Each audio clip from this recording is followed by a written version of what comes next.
TV நேயர்களுக்கு வணக்கங்க. நம்ம இன்னைக்கு ஒரு மிளகு சேவு பண்ணுவோமா? பண்ணலாங்க. இப்போது இந்த பாருங்களேன், முதல்ல நம்ம இந்த பாருங்க, நீங்கள் வெண்ணெயை போட்டுக்கிறதா இருந்தாலும் போட்டுக்கலாம், எண்ணெயை போட்டுக்கிறதா இருந்தாலும் போட்டுக்கலாம். இந்த பாருங்க, நான் வெண்ணெய் போட்டிருக்கேன், எண்ணெய் போடலை. இந்த பாருங்க, மிளகு போட்டிருக்கேன், பெருங்காயம் போட்டிருக்கேன்.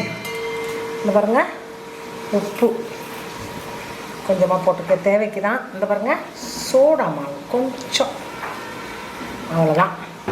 இப்போது இந்த வெண்ணெயோடு சேர்ந்து இது எல்லாத்தையும் நம்ம கலக்கிறோம். இந்த பாருங்கள், நான் கொஞ்சம் மாவு தான் பண்ண போகிறேன். உங்களுக்கு பண்ணி காமிக்கிறதுக்கோசரம் நான் கொஞ்சம் மாவு தான் பண்ண போகிறேன்.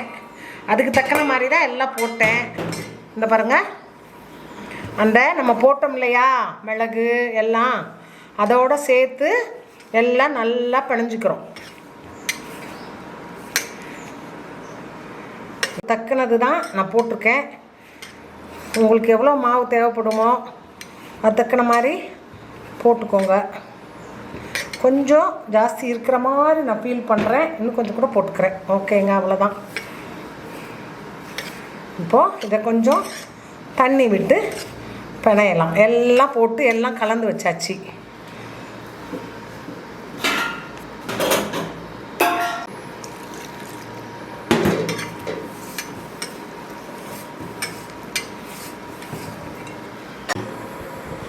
இந்த பாருங்களேன், இது வந்து முறுக்கு கட்டை. நான் இந்த சேவு மாவை பிணைஞ்சதை இந்த பாருங்கள் முறுக்கு கட்டையில் எடுத்து வச்சுருக்கேன். நம்ம இந்த எண்ணெயில் அப்படியே நீட்டமாக புழிஞ்சு விட்டுலாம்.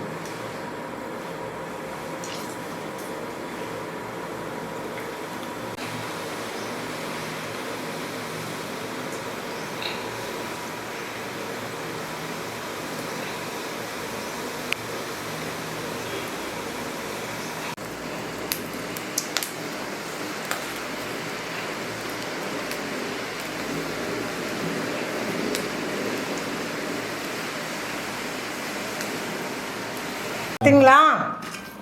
அதாவது நான் கரண்டியில் தேய்க்கலான்னு தாங்க நினச்சேன். இந்த சட்டி எண்ணெய் கொஞ்சம் பயமாக இருந்துச்சு, அதுக்கான வாட்டம் சரியாக இல்லை. அதனால தாங்க நான் இந்த முறுக்குழக்கில் வச்சு புழிஞ்சிட்டேன். இந்த பாருங்கள், கமன்னு வெண்ணெய் போட்டதுனால அப்படி வாயில் போட்டால் கரையுது, சூப்பராக இருக்குதுங்க. இந்த மாதிரி அன்னன்னைக்கு கொஞ்சம் கொஞ்சம் போட்டு நம்ம பிள்ளைகளுக்கு கடையில் போய் வாங்காமல் இந்த மாதிரி நம்ம செஞ்சு கொடுத்தா அவங்களுக்கும் பிடிக்கும், டேஸ்ட்டாகவும் இருக்கும். ஓகேங்க, தேங்க்யூங்க. சேனலை சப்ஸ்கிரைப் பண்ணுங்கள். வணக்கங்க.